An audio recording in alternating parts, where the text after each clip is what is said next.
Hello, everybody. Let's have a little discussion about Raw last night.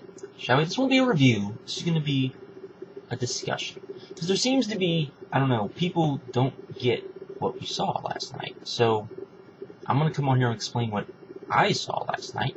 Maybe you'll agree, maybe you won't. We will see. So, let me just say this. Was Raw great last night? Probably not. Was it perfect? Probably not. Was it as good as, it should have been, given that the pay-per-view they came off of last night? Not so much. Why is that? Well, for one reason, CM Punk was not on the show. Your hottest commodity was not on the show. Now, he shouldn't have been on the show. No reason for him to be on the show. He should be doing exactly what he was doing, watching a baseball game. That's what he should have been doing. He should have been gone, long, later, bye. Having TMZ follow him around, having pictures of the belt, at a Cubs game, the whole bit. That's what he should have been doing. Okay. Given that, so what does WWE do? Well, they don't have a title, they don't have a world champion anymore, so they hold a one-night tournament. That's fine. Now, you can bitch the fact that we didn't get a champion crowned. That's fine. I'm okay with that. You want to bitch about that. Other than that, the show did exactly what it needed to do. And then at the end, John Cena comes out to get fired. He gets ready. Vince gets ready to fire him. Out comes Triple H. Triple H fires Vince. Pretty emotional stuff. And for those of you who don't know, it's pretty much like a symbolic passing of the torch type thing that we saw on live television, just as a wink, wink, nod, nod, just so you know, Triple H is now maybe in charge of all of the wrestling aspect of WWE. Not all of WWE, just the wrestling aspect of WWE. Will that be good? Could be. I've always said, as much as I've bitched and whined and complained about him, that he's a smart guy. He's an extremely smart guy, and I think that and that's what upset me the most, was he was very smart, and yet he didn't always do what the smart thing would have been. So, anyways. So, given the fact that he won't be wrestling, and the fact that, he can maybe put his ego to the side, might be a very good thing. Might be an awesome thing. We'll have to wait and see. So that was Raw. No Punk, which we knew we shouldn't have had. Very little mentions of Punk. When they did kind of reference Punk, the crowd, which was kind of most of the night, started chanting for CM Punk. So, and he was not there, and should not have been there. And so, the show did come off kind of flat. I will agree with that. But they did exactly what they needed to do. This did not kill the CM Punk angle. Why? Because Punk shouldn't have been there anyways. If Punk shouldn't have been there, how does that kill the... How is him not being there going to kill the CM Punk angle? And in truth, now you have Triple H, who's the head of WWE. And if you're the head of WWE, wouldn't one of the things you might want to do, particularly if you're Triple H and your entire career revolved around that title, and now that that's the title according to WWE storyline, that that he tries to bring Punk back, brings Punk on Raw, tries to, negotiate with Punk, tries to make a peace with Punk, and then Punk just shoots all over him.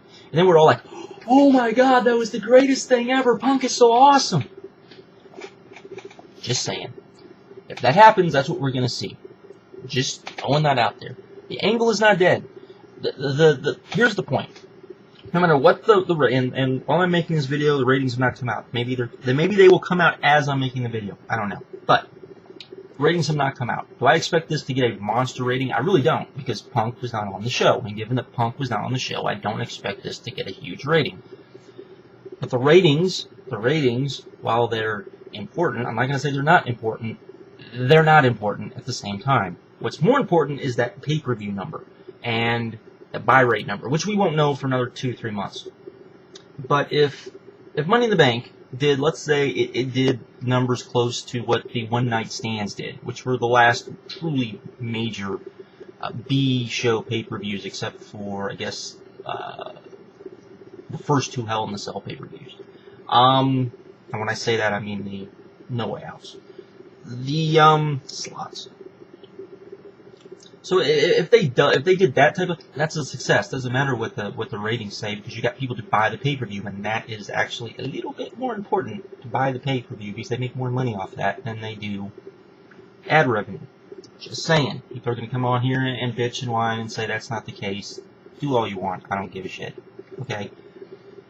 If then you go to SummerSlam, and let's say your main event of SummerSlam is Triple H versus CM Punk for the title, right? In some sort of wacky match, maybe you throw in Bret Hart as the special referee because Punk is scared he's going to get screwed, the whole thing, and that pay-per-view does double of what it did last year, right? One of your big four, and you do double. When last year SummerSlam didn't do very well, but you do double of what you did last year domestically. There you go. That's how you can tell. I mean, we are 1 week removed. Punk was not on the show, and so you can't really judge anything because Punk wasn't on the show. We don't know where they're going yet. Now, are people going to be impatient? Yes. Are viewers going to be impatient? Yes. Unfortunately. But that's not the way wrestling works. Wrestling, we've seen that because WWE, that's how they've booked for the last 2-3 years. Is this changing stuff every hour on the hour? Let's change what we're going to do, and that doesn't work. You need to have a concise. That's one thing I'll give TNA is they have a concise plan that they carry out. Might suck, but at least it's a precise plan that they carry out. Probably to a fault. Probably at some point they need to say, this didn't work, we need to change it. But not just change it to change it, like WWE has done fast. So we'll see. Again, don't overreact. We don't know where this is going. The whole thing can turn around next week. I know I say this after I, said what I said after the first CM Punk thing, but we don't know what's going to happen. We knew that, they were adding this stupid stipulation where Cena gets fired. And now, Cena gets saved because Triple H isn't going to fire him. Triple H comes out. Like I said, he could easily come out next week, say, I'm going to bring Punk back. I'm going to bring him back for tonight. Punk comes out, shoots all over him, says, let's have a match at, SummerSlam, you, me, for the title. The Raw before SummerSlam, they have a big, huge, contract signing. You build up to it, and you try to sell the pay-per-view as that's your main attraction match, and see what you can do, and see if you can just keep riding this thing. That way, you're still giving Punk a vacation, which is what he wants. You're only, he's got to wrestle once. You don't have him wrestle. You don't, and even at the next pay-per-view, maybe you do the same thing and you don't have him wrestle. You don't have him wrestle on the pay-per-views or on TV. Maybe that'll work. Maybe it won't work. We'll see. Again, I think it's far too early for people to come on here and really go, because probably what we might actually be seeing is Punk in the Austin role, Triple H in the McMahon role. Imagine that. Imagine that. Will ya? Just saying. I know some of you are going to come on here and bitch and complain. Do what you want. I'm just giving my piece for later.